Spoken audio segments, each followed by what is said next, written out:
That's why you can't even fathom how anybody buys into this bullshit. After the game, Allegri goes and says, we finally started playing well. We got 2 goals at the end of the game. Dumbass. It's because you fucking played off it. You played soccer. You went for it.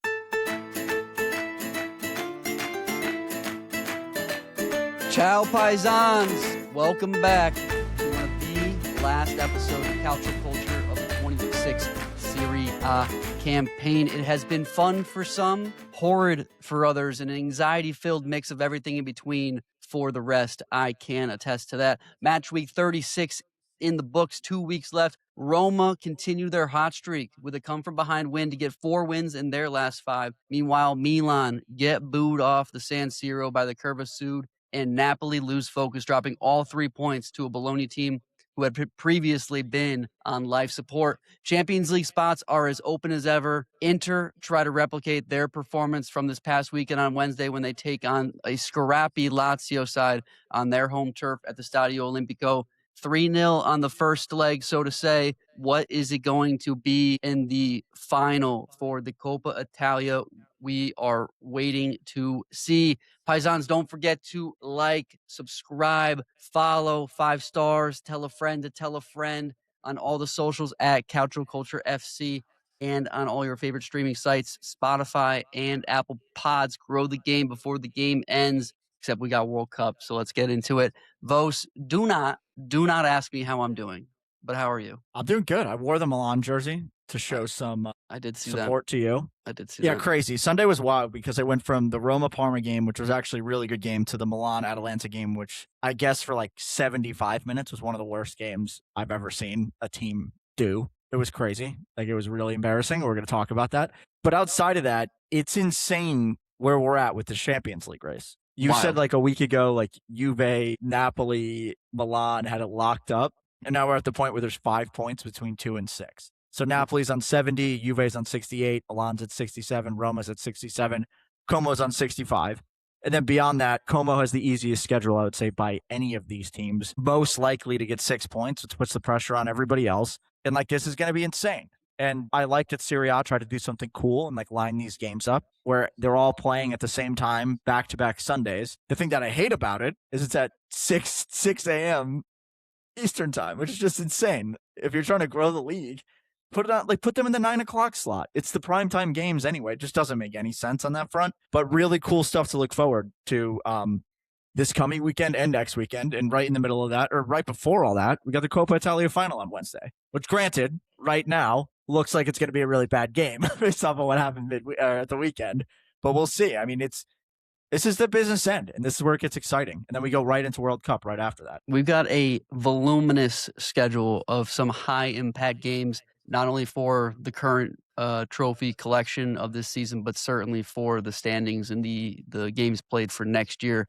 Listen, the lock cutters came out this week, the last couple weeks, I would say. I did think that Milan, Napoli, Juve had it locked up. Everyone besides Juve in the top 4 just seemingly don't want to be top 4. Allegri, more specifically, seemingly, even though he loves to say he's the top 4 kind of guy, definitely not a top 4 kind of guy. And to your point on Serie A, they try so hard to just get right to the goal line and just can't finish. They get 0.99 XG on every effort that they do and seemingly can't finish it for whatever god-awful reason.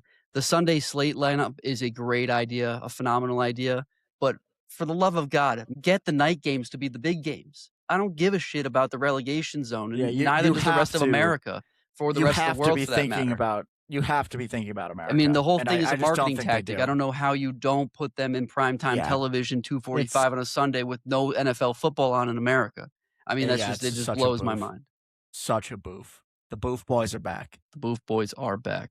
But with that being said, we're going to review some Boof Boy actions over the weekend. Spotlight game number 1, as I led off, Roma 3-2 over Parma. A couple of comeback goals, 2 stoppage time finishes for Roma. Final score there, 3-2 Roma over Parma. Roma, 4 wins in their last 5, with the draw being the other. They are just making a beeline for top 4 for Champions League ball next year. Yeah, this was a really good game, but goal scorers in this one, guys. This is in order to kind of give you a flow of the game. Donyell Malen in the 22nd, great assist from Paulo Dybala, insane touch from Malen to set it up for himself. Naturally. Then Strefezza in the 47th, Mandela Keita, who's having a great season for Parma, in the 87th. Then Divine Rensch scores off of like a weird deflection, corner kick, falls to his feet, scores from the top of the box. Because that goal happens in the 94th minute, there's 96 minutes of 6 minutes of added time at the end of the game. Divine Rensch scores in the 94th, kind of pushes it a little bit farther. Then there's a penalty incident. I think it was in like the 95th or 96th. Like right after this, Divine Rensch basically gets tackled. I thought it was a penalty. I don't think there was much debate about it. People are kind of in the air. But he basically gets tackled, and then Donyell Malen scores a absolute banger of a PK in the 101st minute to win it. And I mean, it was a massive win for Roma. Like, this can't be understated. This was huge on a weekend where Napoli dropped points and Milan dropped points, and now all of a sudden they're level with Milan. And they were outside looking in 2 weeks ago, and now it's not 100% in their hands, right? Because if they get 6 points and Milan gets 6 points, Milan beat them on the tiebreaker. But the way things are going, they're probably the hottest team in the mix in that kind of grouping. And it looks really good for them. And Marino's been saying this a lot over the last month, getting hot at the right time. They got hot at the right time. They're peaking right now. Luckily, everybody around them is dropping points, which is also a classic Serie A thing to do. Everybody just being idiots at the end of the year. But this was a massive game for them. And Parma have been good, I will say. The results haven't been there, but Parma in the last 3 months has really turned it around.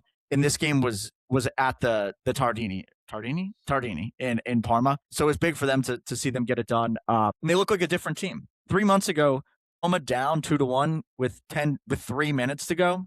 Pack it in. They literally can't score goals, and mainly because of Donyell Malen, they've become a different team, and they're here. I mean, they probably there's a lot to talk about with them. And some of it's philosophical, some of it's like how are we going to end the season. But that's kind of what happened in the game. That's my first kind of take on it. I don't know if you have any initial thoughts, but we kind of have a couple things we want to go through. No, I mean, I've shat on Roma since day one, but I can no longer say that they don't deserve to have a shot at this. But they put themselves in a position to be successful and to get that top 4 spot. And if you hang around long enough, eventually someone else is going to fuck it up and leave it to Milan to be the ones to do it. But for Roma, with a great January window, great player identification, knowing they needed a striker, bringing in easily, if not but definitely a top 5 January signing in Serie A all time, if not Europe all time, and Donyell Malen. I mean, it's completely changed the structure of this team, completely changed the mentality of this team. I don't think I've seen a player come in and make as much of a difference as Donyell Malen has for this team. I mean, I think this is the best. This is definitely the best January signing in the history of Serie A, and there's certainly an argument recent that history in the history of any club. Yeah, no, without Donyell Malen, Roma might as well be in 8th or 9th, in my opinion. Yeah. I think it's a drastic difference. And with that, what do you? I don't know if you have an opinion on what has changed or you want to talk about that, but they are very clearly a different team, and we can talk about whether that's Gasperini, whether that's players, a little bit of both. Do you have initial thoughts there, or do you want me to kind of talk about what I think? I'll certainly let you cover it.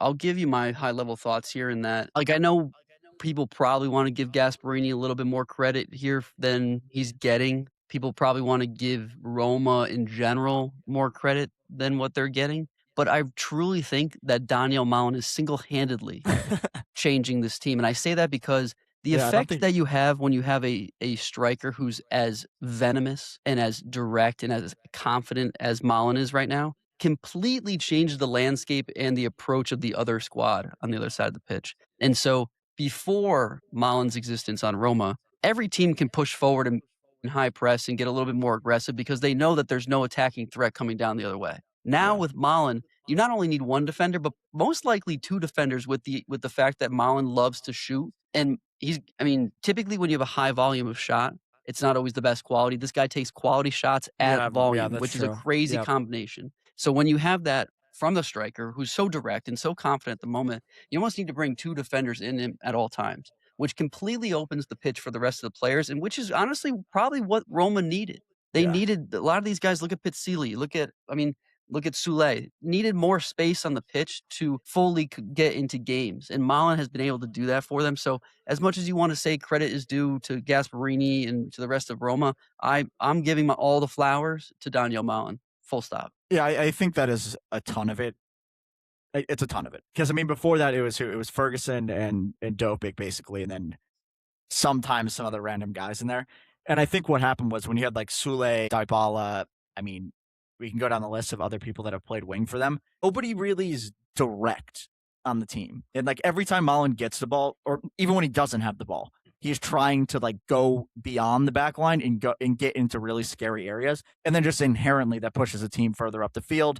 Like in this game, this was probably the first time I watched a Roma game this year where they were constantly dangerous, created a ton of opportunities against a Parma team that actually sits really deep and generally has defended really well this year. So I agree with you on the Malen front. I think the other thing, there's kind of two other pieces to this, because I think Pizzilli's gets in that same boat as Malen, to be honest with you. Obviously, he's not a striker, but when you push him high up the field, he just brings that energy and tries to drive the game, chases people down, that kind of thing that you don't really get with Sule or obviously Dybala at this point. And I actually thought Sule has been pretty quiet since he came back from injury and is still finding his form. So I think Malen's really carrying the load up there.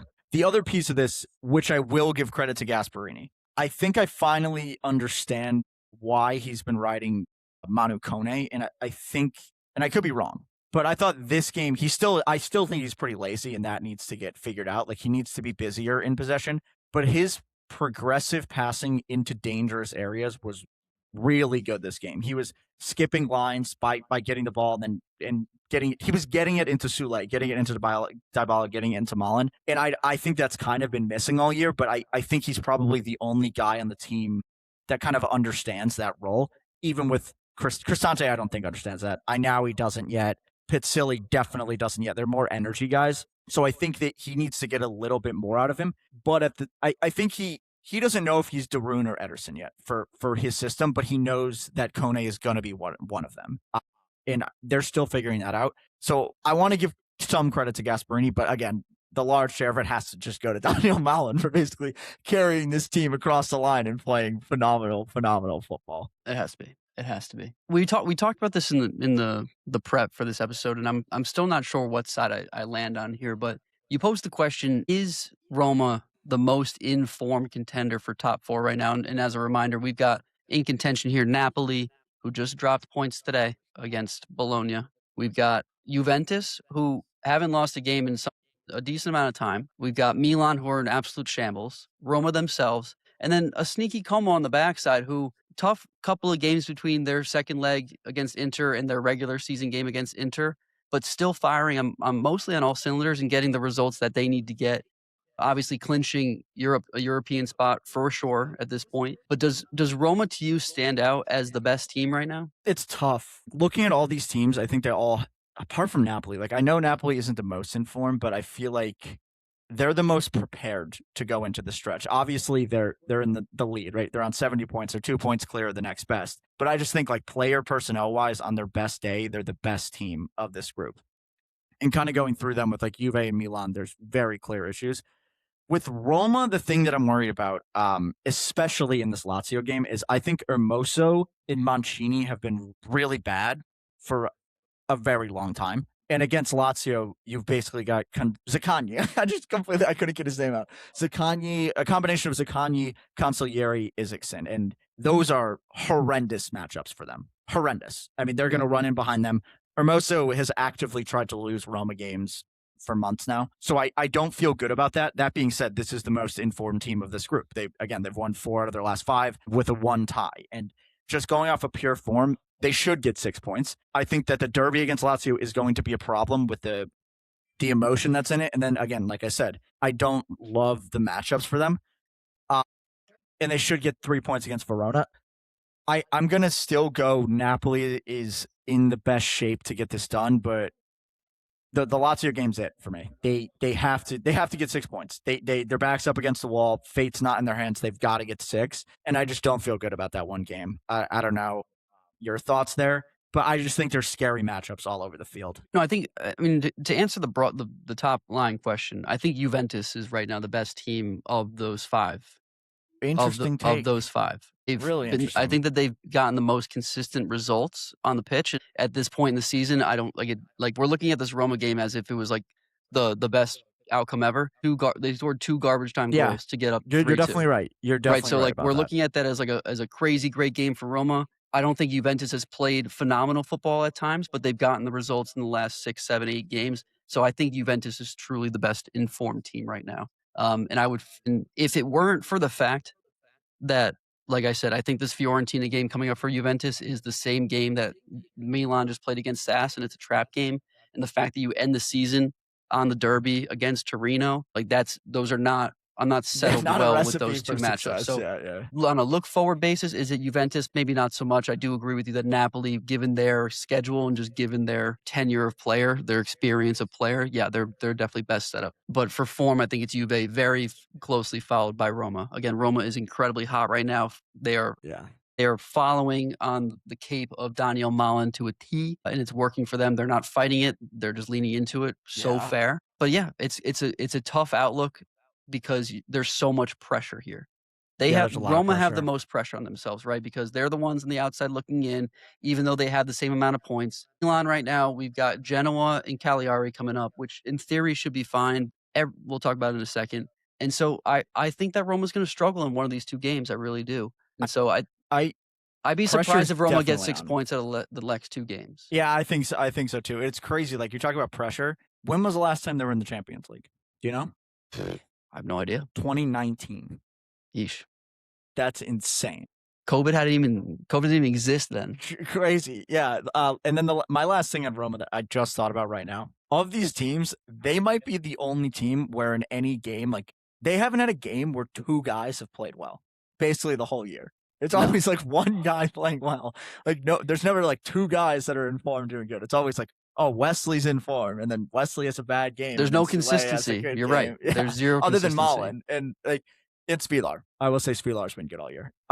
It's just like crazy. Like, you just need one guy to have like you need 2 guys to have a good game, and one of them is always Donyell Malen, and it's just like not a crazy ask, but it just ends up being a crazy ask, which is insane for this team. To go back to your pinpoint on the Roma Lazio game here, so fair. I mean, the fact that what's actually really important for this game that's been a very underrated part of Lazio's recent form is that Tijani Naslin has been phenomenal at the he 9. got good. Yeah, he got good.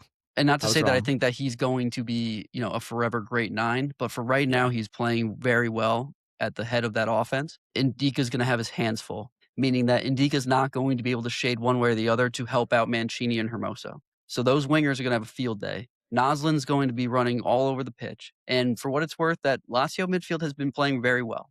And so aside from an absolute battering in the Coppa Italia in the midweek, which very well could happen, this Lazio team is on a hot streak. I think that they're confident in themselves, and they could be coming into that derby next week looking to mangle Roma, and they very well could. Yeah, and the way I see that game going, honestly, is not like cagey, like not a lot of action. I think because it's the derby, the way that Lazio play, I think the way Roma play, it's going to be a shootout. And I actually don't like the idea of Roma in a shootout with Lazio. It's just a stretch game favors Isaacson, Consigliere, Zaccagni. On the Roma side, like, the only real threat in a stretch game is, granted, their best player is Donyell Malen, but I just don't think that's really how they want to be playing.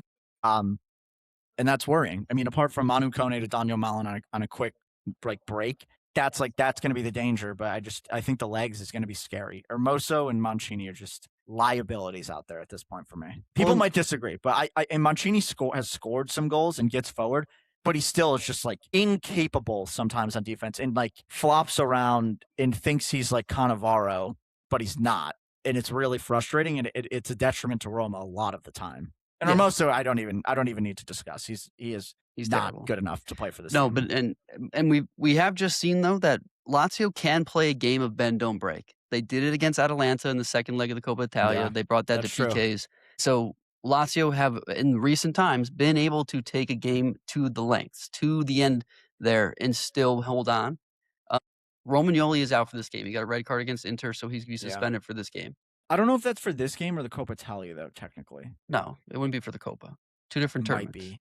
I know, but it might be. I forget what it is, but yeah, that's a good point. Well, it was a Him straight being red out would be card, bad. so it would be 2 games in any Yeah, case. I don't know how it shakes out, and I haven't been able to like find it anywhere. But that is something to watch. Paisans, let us know. But in any case, I do believe Other thing to watch. Sorry, other thing to watch in that game: Mario Gila against Donyell Malen. it's gonna be a great matchup. But my concern is that he doesn't have the running partner that he's. I'm not saying Romagnoli makes this defense, but the consistency at that center back position for Lazio has been a big piece of their team for now the full second half of the season. Definitely. So, and he's been great too. It's not like he's been like, he's been great. Yeah, I agree with you. He's been good. Now, both goalkeepers for Lazio, Provedel and the other guy that had the amazing second leg. Mata.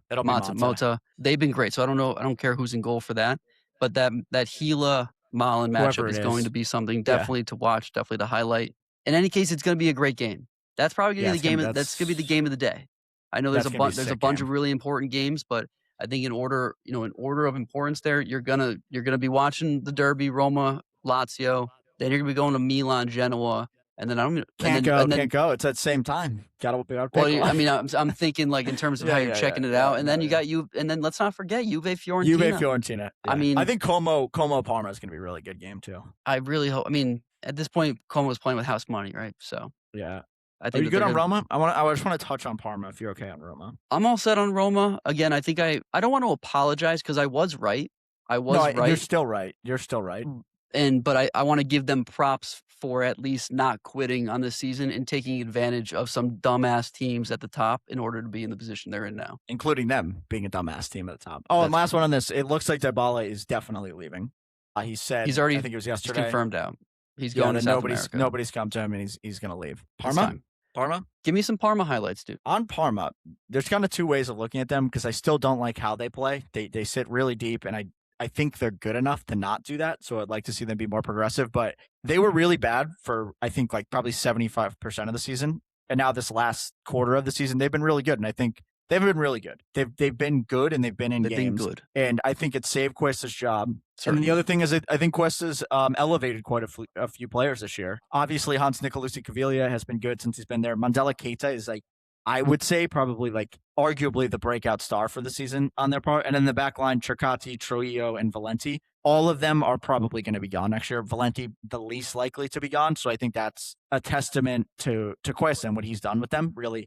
And this was in a year where they lost some really good players. So I think that says a lot about Cuesta and the way he set up the team to be defensive. And they've gotten the job done for the most part.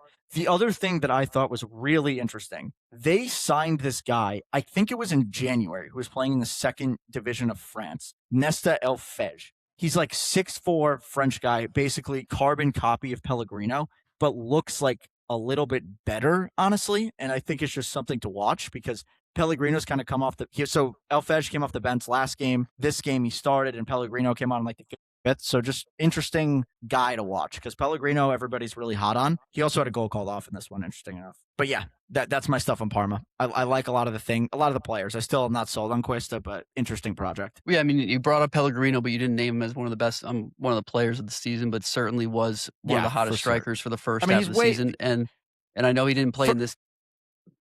For what he is, and Lorenzo Luca went for like 35 mil, like Pellegrino's better than Lorenzo Luca, and they're very similar. I mean, Lorenzo Luca did what he was good at last year. Napoli doesn't play into his strengths, but the fact that market for Luca last year was as such, Pellegrino should be demanding something around 30 to 35 million. But another guy that is hurt right now, didn't play in this game, and I think we've talked about him a bunch, and we should be talking about him way more. Adrian Bernabe. That guy is a dog. That guy is awesome. 1,000 by him. He's the most Como player that I can think of anywhere. Yeah. And he's awesome. I mean, he's great. He's great. He's a 6'8", 10. Well, I was going to say he's an 8 because he makes between the two, but he's just so composed. I've never seen him make a bad decision, and he's been on this Parma team now for a couple seasons, I would say, and has always been one of those guys at the bottom half of the table where you're like, this guy needs to get to a better team. Yeah, I don't know how he's still there, honestly. He's very good, and he can play anywhere in the midfield. He's really creative. He's really good in build-up. He covers some ground. He works fucking hard. I agree. That's a good shout, too. And Stravezza's been good. Like, Stravezza's been around for a long time. A lot. He scored in this one, but he's been very good for Parma since he got there. Stravezza had a team of the season performance, 2 years ago? Frosinone? Yeah. for Frosinone, played for Como last year, plays for Parma now. I mean, if you need a guy who's experienced and can add to a newly promoted team or somebody trying to fight relegation, Strafetz is your guy. Big man, little man combo. Love it. Gotta love it. Gotta love it. All right, let's get this over with because it's paining me to even think about it. So let's just bite the bullet. Yeah. All right. If you guys don't know, he's talking about the Milan-Atalanta game, which was at the San Siro. A 3-2 win for Atalanta. Goals from Ederson, Zappacosta, Raspadori, and then Pavlovic and Nkunku on a penalty kick. I really got to frame this game because 3-2 does not tell the full story whatsoever. Milan were down 3-0 after the first minute. They were getting leveled, absolutely leveled. And this is why it's really important to watch soccer games and not just like look at stats, because I can't even explain to you how bad they were getting leveled. It was the worst Milan. I've been watching Serie A for a while, and this is the worst Milan performance I can remember for 75 minutes. It was that bad. They got booed at halftime. Leao got booed when he came off. The fans left. Like, I would probably say 70% of the stadium at least left in like the 70th minute, or probably even earlier than that, like the 60th minute. They have 7 points in 2 months. And then on top of that, what was it, Luke? They've had like 13 shots since the beginning of April. Milan have had 13 shots on target since April 1st. Donyell Malen has had 14 in that same span. So to like set it up some more, it was basically like Atalanta just had the ball, trying to be aggressive, created a lot of chances. The defending on the first 2 goals by Milan was horrendous. On the first one, Kurcevic, it may have been the second one. Kurcevic received the ball at the penalty dot with Gabbia on his back. Like, I don't know how you don't just like move the lineup. The ball was like 45 yards from the goal, and like he just was able to receive it with zero pressure and just give it to Zappacosta. And the first goal was just as bad, like just not tracking runners, not doing anything. And I think Tomori actually does make a difference in this game. Granted, like they're not going to win it, but Coney was not good. Gabbia was not good. Pavlovic was not good. Bartasagi was not good. I don't think anybody's good. I thought Ricci was bad. I thought Ruben Loftus-Cheek was bad. I think I named everybody. Rabiot actually wasn't bad for once. Leao was abysmal. Santi was okay. And then Nkunku was really good. But I mean, we have to talk about the fact that they did score 2 goals and almost scored a third. And I kind of put that more so on Atalanta switching off than anything else, to be honest with you, because they were so in control of the game and then kind of just took their foot off the gas. But this was really bad. We go back to last week where we're like, oh, that was the worst game of the season for Milan. This was way worse. Way, way, way worse. Not even close. And like on the back of this game, I do not know what's next because like I don't even know. It was so bad. Everybody left. The fans left. They got booed. There's nothing that ever and like we're at the point now where people like, oh, Leao has to leave. Allegri has to leave. Like people are probably like Magnan has to leave. It's so bad right now, and this is not the time to be at your worst form of the entire season, if not the worst form you've been in like 2 years. There was no fight, no press. They were fine. They were down 2-0, and we're still not pressing. Like it didn't matter. I would say that from a mentality standpoint, last week was worse because there was zero fight at all. Yeah, there was at least. They had a red card though. They did have a red card. They had a red card. There was at least a little bit of a fight here at the end. And before I get into my real rant, I will say that the magic just ran out. I've said it when we were top of the table, second place in the middle part of that season, probably January, February, where we were still getting results, but it didn't feel like we were earning said results. And it was just like, eventually the magic's going to run out. Like the fact that we're getting 3 chances and converting 2 of them every single game, like that's not going to last. That's not a recipe for victory here for the stretch. And it's happened. It's fully here. Yeah. The magic has run out. The luck is gone. We are battling uphill. The pitch is tilted far and away from us. And it's all because of Allegri. Did you see what Grella said?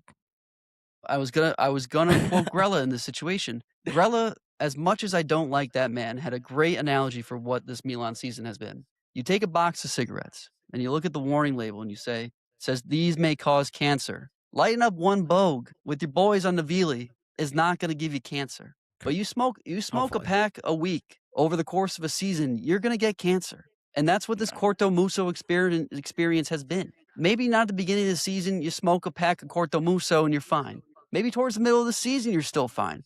come the end of the season, you're as hoarse as can be, and you can't win a game, you can't get a result, and it's because of this stupid mentality that Allegri has imposed upon every single player in that we just need to do enough. Enough has not been enough because we're not even getting just enough done. We're not getting over the line of getting 3 points every game, and that's why you can't even fathom how anybody buys into this bullshit. After the game, Allegri goes and says, we finally started playing well. We got 2 goals at the end of the game. Dumbass. It's because you fucking played off it. You played soccer. You went for it. You went to go get it. Every time that we played a game where we went and tried to get and win the game and be on the forefront, we've gotten goals. Every time we're on the back foot and we play a 10 block in front of our box, we stink. We stink it up. The bend don't break mentality. We're fully broken. Not only am I mad at Allegri because of the fact that we could have won a Scudetto in this season, but we didn't push hard enough. It's not that we're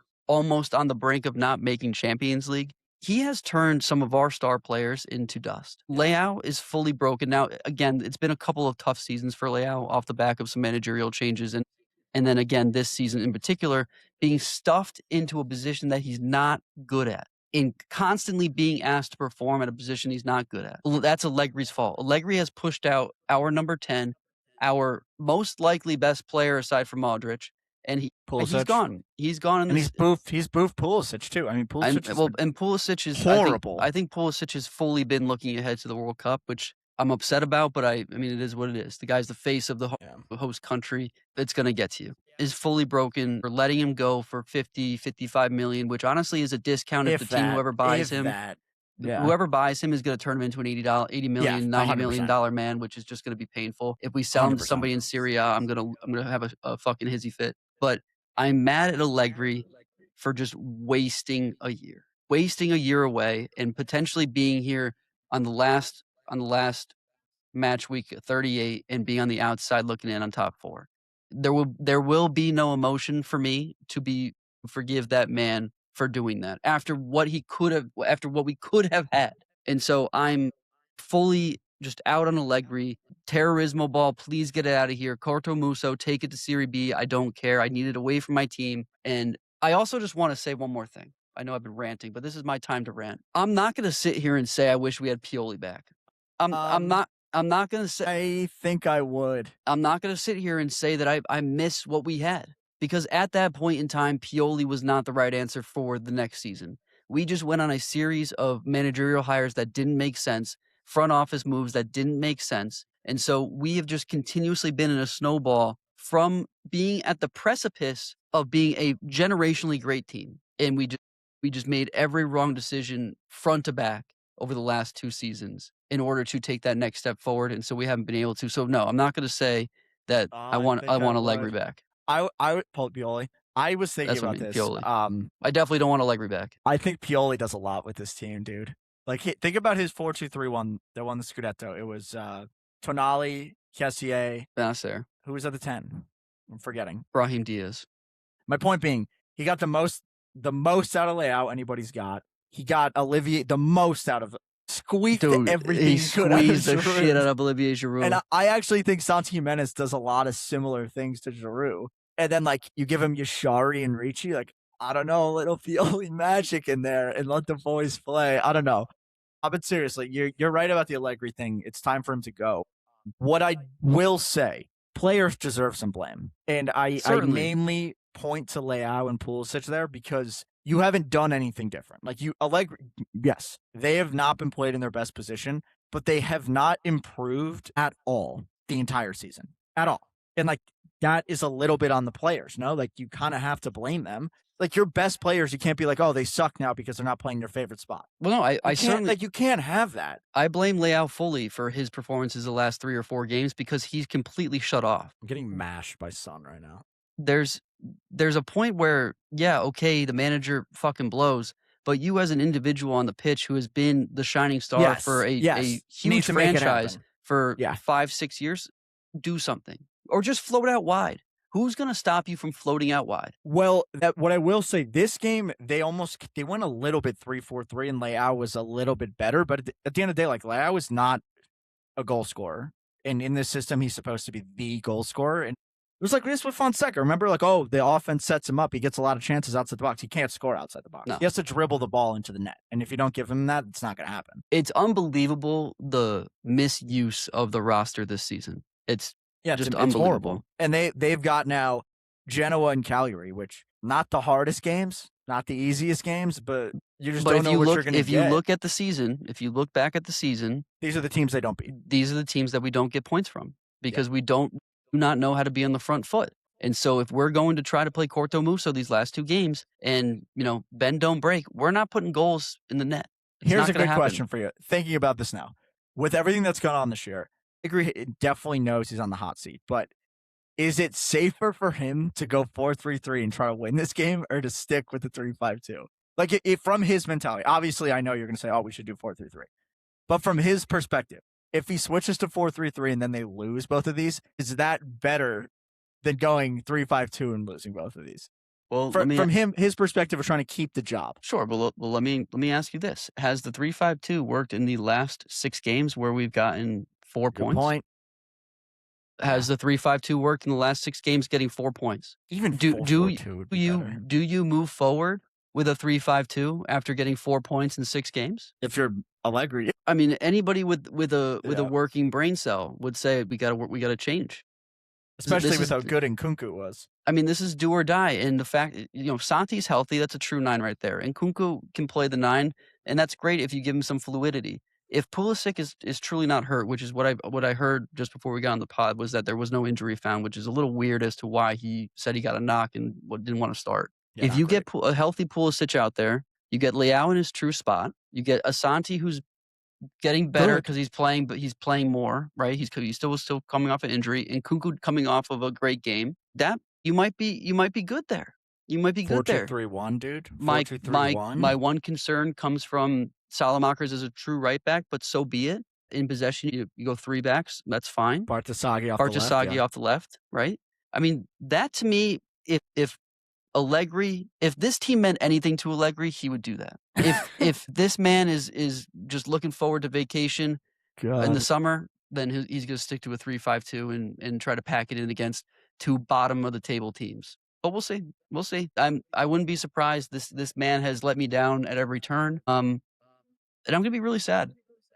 I'm going to be really sad if we're on the outside looking in after match week 38. I mean, at this point, would you say they deserve to make the Champions League? Do they deserve to be there? I would say no. I know you hope they get there, but do they deserve it? I think it's hard to say yeah. I mean, does Roma deserve it? Also, probably not.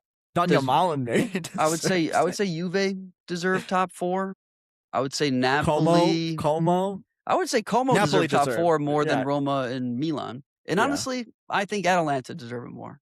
Yeah, they just had a dog shit start to the season. I think it's worth talking about them. I think that's legit, right? Night and day. I mean, Palladino has done wonders. I think what's sad is this was probably one of Ederson's last games in Serie A. He dropped an absolute masterclass at the San Siro. So, watch Atalanta for the last 2 games. If you guys have not watched them, Ederson is on to bigger and better things if he leaves. He's maybe the best midfielder in the league, honestly. He's a top 5 midfielder in the league. He's so goddamn He's good. been that way for a couple seasons. Yeah, now. just that's under the radar. That's nothing new. He's so nasty. But they did their thing. They got Kurcevic in there, who's kind of their backup striker, who they just picked up because nobody else wanted last year, which is what nobody did. What did he do? He had an assist, a great hold-up play, as he does. January signing Raspadori, scores a goal. Magnan maybe should have saved it, but at the same time, whatever. And then you go to the back line, Izakian this was finally a great performance from him, where he had a pretty quiet year, has been shown the bench a lot of the time. And he was a fucking titan back there. And Carnesecchi behind them made the saves. He made some massive saves in this game. And huge saves. When Milan had that last 15-minute push, he made some insane saves. Probably going to get goalkeeper of the season, very least in the discussion for it. Zappacosta was great. I thought Kolasinac was good. Scalvini got hurt again, but he was good for when he was in. And it's just talk about putting guys in place to succeed. That's what Palladino does. Everywhere he's been, he has changed his formation. Whatever works, whatever guys I have, let me get them in there.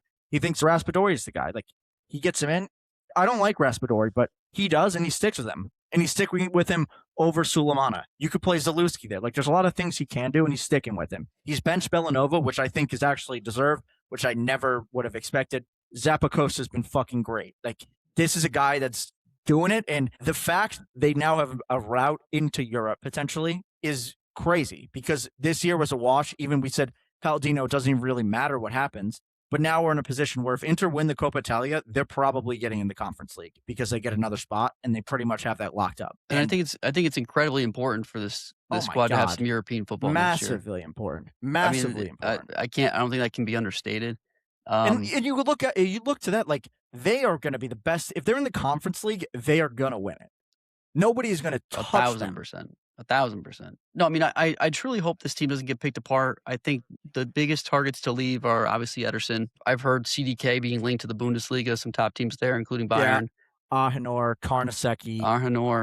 Karnasecki for sure is probably going to be on the outs. I think Bellanova is probably going to leave. I mean, Darun is old, Pasalic old, great season out of Pasalic. Right. So, I mean, it's unfortunate that they had a huge hill to climb based on their time with Juric. But no, I think all the flowers to Palladino here. And to the players too. Like, talk about like... I think to the players as well. But I think one thing that is going undersaid about Palladino's ability to take over this team is there was such a grasp of Gasparini's ghost, which we talked about a lot at the beginning of the season. He's fully taken on this team and made it his own. Yeah. And one of the things that I feel that the most is being able not to be pressured to play certain guys. Like you just said, benching Bellanova for the most part for Zappacosta, who's just playing better. He's just playing better. Then you look at being able to play Krstovic over a Scamacca, who in general, Scamacca should be the star boy of Italy because he's our best 9. He's Italian. He should be playing every single game, not feeling pressure to play Scamacca, right? You look at Sulemana, who was supposed to be... Hean at points, yeah. Yeah, he benched Hean. I mean, I'm a Samardzic guy. He's not a Samardzic guy. He's playing Pasalic over him.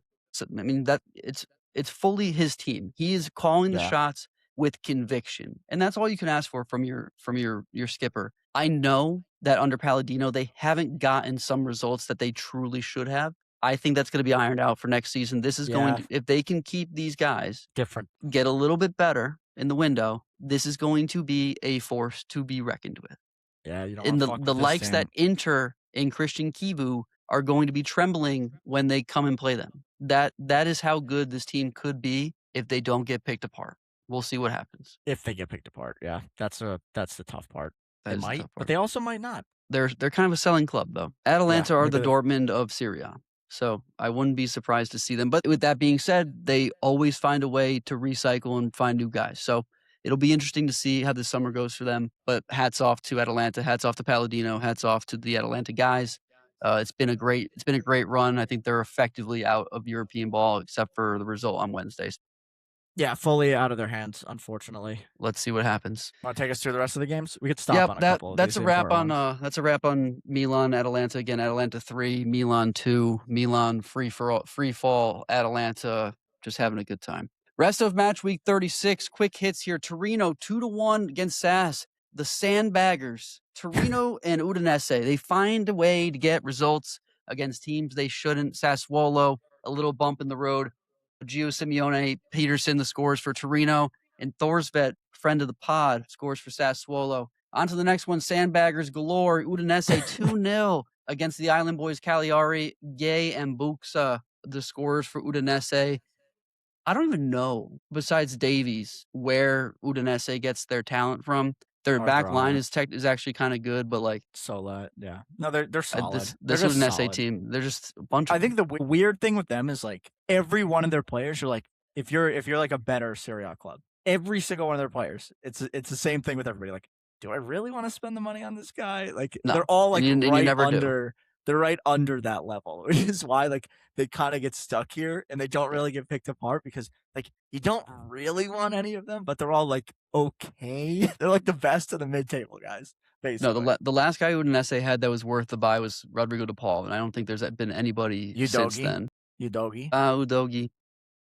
Yeah, but like I think Zaniolo's and Kenan Davies is the best example of that. Like Kenan Davies is having a great year. Like blowing the bag on. Are you really going to go and like get Kenan Davies if you're like like all the teams that need a striker, like a Milan, a Juve? Like probably not. Are you going to get Zaniolo? Probably not. Napoli got Luca, and it was oh my god a mistake. So it's just like it's exactly that. You know, it's like people it's like even, okay, I can Solet has been. I can get a 20-year-old Davies for what? Probably 30 Yeah, like 30 mil. Like, I don't. But Really I can also spend just that. go to Pisa and get Enzola for 15, Which Sass did and which Sass fucking did, and it's nailed been a it. great Yeah. move. So there's always a better alternative at And that like point. the guy, for all you guys listening, the guy that's gonna leave is Arthur Atta, and I am hesitant on him. People are really hot on him. He's like a creative, like he could be a striker, winger, 10. I don't know. I'm not sold on him, but everybody's so fucking hot on him. I don't really get it. But I could be wrong. He's definitely good. Yeah, keeping tabs on Arthur Atta. Keeping it moving though. Verona can't get out of their own way. One. You already talked about we don't want to I specifically skipped. We're coming back to it or no? I'm coming back to it. Okay. Could end on it. Verona. Okay.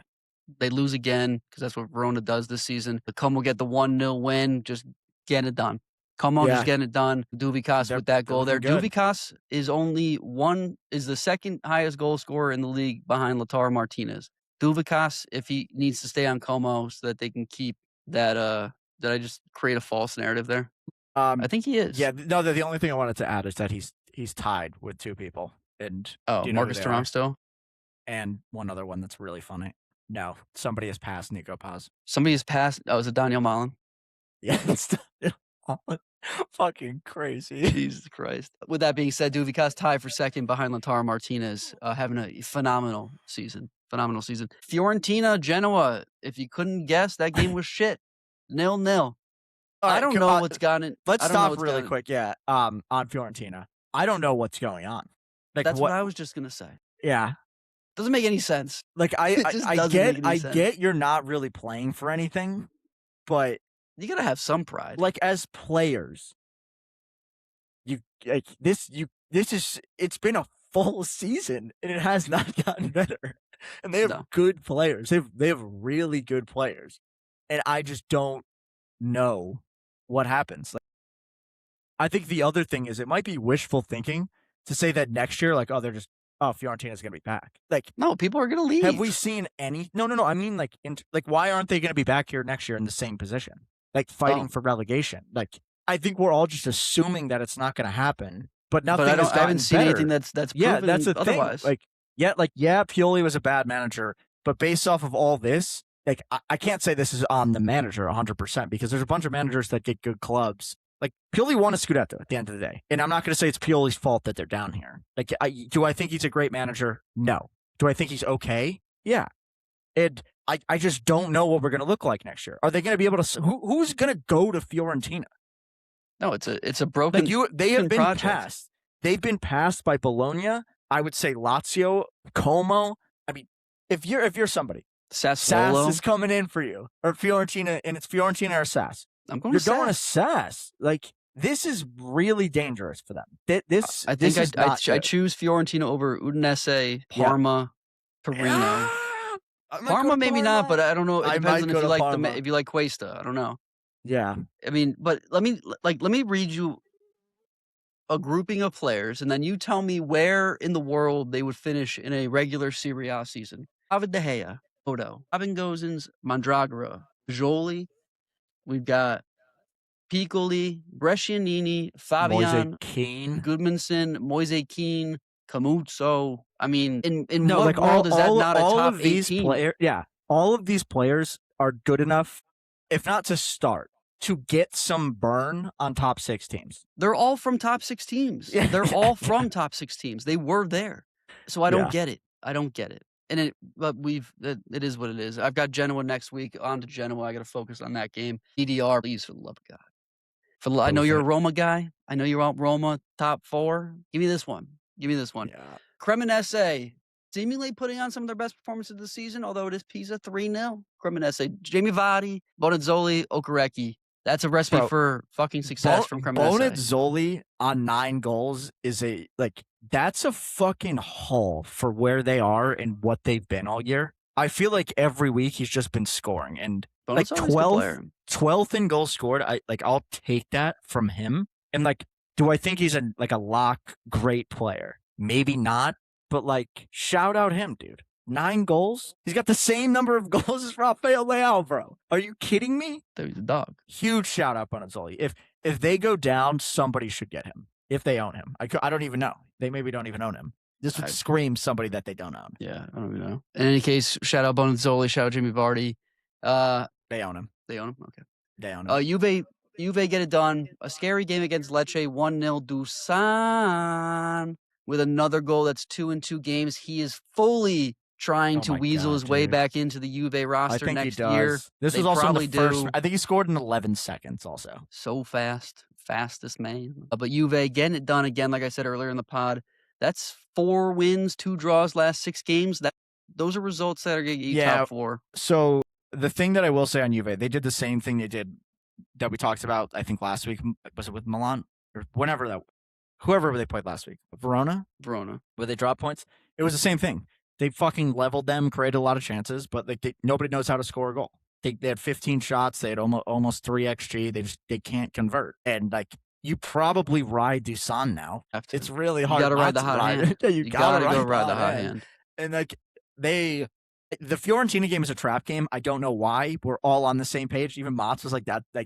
That's a struggle, and for some reason, it's a trap game. They're at home, I think, for that one.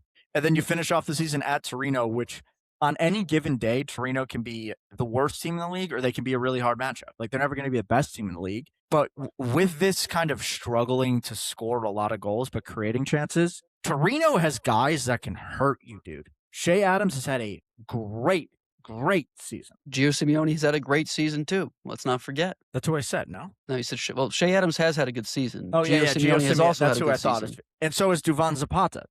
This isn't those are guys that will burn you. And I think Juve will probably get burned in that game at least once. So that's not a lock either. And they are happy that they won, but not a lock. Not a lock. So again, the end of the season is going to be insane. Result from today, again, a surprising result. Rounding it out. We touched on it. But Bologna squeak out 3 points against Napoli. Really? At the Maradona. Really, really, really, really, really bad result for Napoli. Interesting goal scorers in this one, too. Line them up. We've got Bernardeschi, Orsolini, Gio Di Lorenzo, Alisson Santos, and Jonathan Rowe in the 91st minute on a bike. It was a crazy game. I don't know.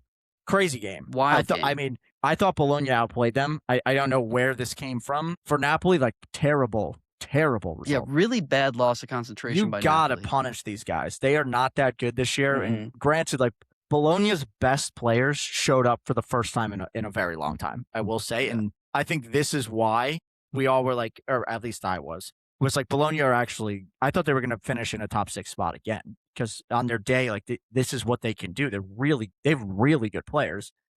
And for Napoli, it's just surprising that this happened.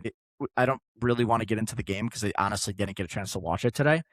But the goals were great. And Napoli are lucky that they're in the position that they're in, 2 points clear of the next best, with Pisa and Udinese to go. Pisa is the closest thing to a lock of 3 points this league has ever seen, and that should get them there. I think they technically need 4 points to 100% get there, right? Technically, but someone else is going to drop points, so it should be fine. But yeah, just really, honestly, just lazy from Napoli.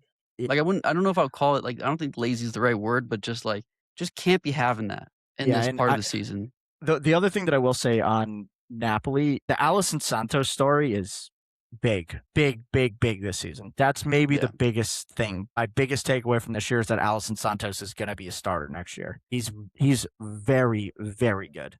Yeah, he's dangerous. He's dangerous. So love to see him back in Serie A next season. And to wrap it all up, again, a preview of the Coppa Italia final on Wednesday. Lazio lose at home, Stadio Olimpico, where the finals can be played.